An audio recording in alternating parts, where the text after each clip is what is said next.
بسم اللہ الرحمن الرحیم صلی اللہ علیہ وآلہ وسلم۔ رمضان کا وظیفہ ہے یہ وظیفہ آپ نے رمضان میں کرنا ہے۔ انشاءاللہ تعالی اس وظیفے کے صدقے آپ کو اولاد اللہ تعالی ضرور عطا فرمائیں گے۔ وظیفہ شروع کرنے سے پہلے یہاں میں ایک بات کہنا چاہتی ہوں کہ میری ان باتوں کو غور سے سنیے گا۔ آج کا یہ وظیفہ بہت بہت بہت ہی پاورفل ہے۔ آپ نے رمضان کے مہینے میں یہ وظیفہ کرنا ہے۔ انشاءاللہ تعالی اللہ پاک آپ کو اس وظیفے کے صدقے اولاد عطا فرمائیں گے۔ سب شادی شدہ جوڑوں کی یہ خواہش ہوتی ہے کہ اللہ پاک انہیں شادی کے بعد نیک اولاد عطا کرے، یعنی کہ اپنے خزانوں میں سے ہمیں اولاد عطا فرمائے۔ اور جن بہن یا بھائیوں کی شادی کو 10 سال ہو گئے ہیں، 5 سال یا اس سے بھی زیادہ 15 سال جتنے بھی سال ہو گئے ہیں، لیکن ان کو مایوس نہیں ہونا چاہیے، کیونکہ ہمارے اللہ تعالیٰ کے پاس دیر ہے، اندھیر نہیں۔ میری ایک بہن ہے، اللہ پاک نے 10 سال بعد ان کو اولاد دی، 4 بیٹے دیے، جو کہ ہم نے ان کو یہ وظیفہ بتایا تھا، اور ہمیں یہ وظیفہ کسی بزرگ نے بتایا تھا۔ ان لوگوں نے یہ وظیفہ کیا، اللہ پاک نے انہیں اسی سال ان لوگوں کو یہ وظیفہ کرنے سے اللہ تعالیٰ نے اسی سال 4 بیٹے عطا کیے۔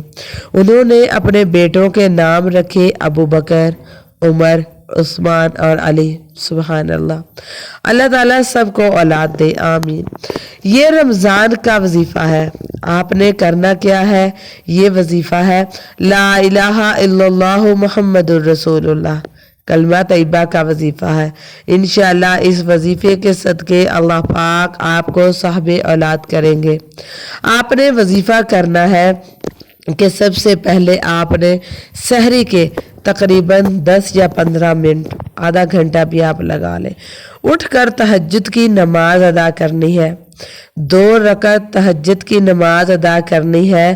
جب آپ نماز سے فارغ ہو جائیں گی تو اس کے بعد آپ نے یہ وظیفہ کرنا ہے۔ وظیفہ کرنا کیسے ہے؟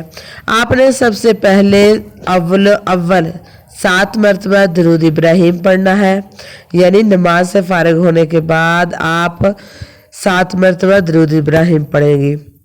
اس کے بعد آپ نے 1000 مرتبہ کلمہ طیبہ پڑھنا ہے، لا الہ الا اللہ محمد الرسول اللہ۔ پھر آپ نے 7 مرتبہ درود ابراہیم پڑھنے کے بعد 1000 مرتبہ کلمہ طیبہ پڑھنا ہے۔ 1000 مرتبہ کلمہ طیبہ پڑھنے کے بعد آخر میں 7 مرتبہ درود ابراہیم کا ورد کرنا ہے۔ جب آپ یہ مکمل کر لیں تو آپ نے سجدے میں جا کر اللہ سے رو رو کر، عاجز ہو کر اللہ سے اولاد کے لیے، بیٹے کے لیے دعا کرنی ہے۔ رو رو کر دعا کرنی ہے، رو رو کر اس طرح آپ دعا مانگیں کہ اللہ تعالیٰ آپ کو انشاءاللہ اولاد کے لیے ضرور نوازیں گے۔ دعا مانگ کر سجدے سے اٹھ کر پھر اللہ پاک سے دعا کرنی ہے اولاد کے لیے۔ جب آپ دعا ختم کریں گے تو اس کے بعد آپ سحری کر سکتی ہیں، اور سحری کے بعد آپ نماز فجر، نماز ظہر، عصر، مغرب، عشاء، تراویح آپ نے ضرور ادا کرنی ہے، اور اپنی دعاؤں میں مجھے بھی یاد رکھیں۔